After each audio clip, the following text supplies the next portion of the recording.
Drivers hired after October 29, 2004 who operate in interstate commerce will be subject to the Safety Performance History background investigation.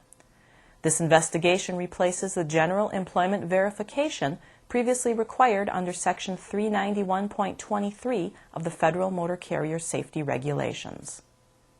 The revisions to Section 391.23 now give motor carriers specific questions to ask DOT-regulated employers for whom the driver worked during the previous 3 years.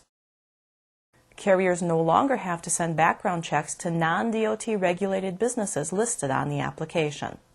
Also, unlike previous Federal Motor Carrier Safety Administration guidance, DOT-regulated employers must respond to a safety performance history request. Prospective employers are instructed to report non-compliance to FMCSA. There are 3 main areas of investigation. First, you must verify general employment information. The extent to which a carrier investigates employment dates, salary, work performance, and attendance is left to the discretion of the prospective employer. Second, you must investigate any DOT recordable accidents occurring with all DOT-regulated employers for the past 3 years.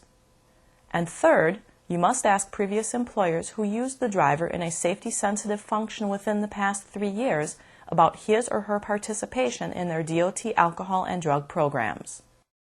These questions must be asked whether or not you hire the driver in a safety-sensitive function. This is to ensure that the driver is qualified to operate any kind of commercial motor vehicle, including those not requiring a commercial driver's license. The DOT alcohol and drug testing information may also be used to satisfy Sections 382.413 and 40.25. This prevents a carrier from asking the same questions twice to the same party. The driver must sign a specific written consent before the previous employer can release this information to you. Because of the confidential nature of the safety performance history data, it must be kept in a secure location with access limited to those involved in the hiring process or those who control access of the data. A driver has the right to review and refute any information received. You must notify the driver prior to a hiring decision of this right on either the driver application form or other written documentation. It is a motor carrier's responsibility to only use qualified drivers. Reviewing a driver's safety performance history is just one of the checks and balances set up to ensure safety.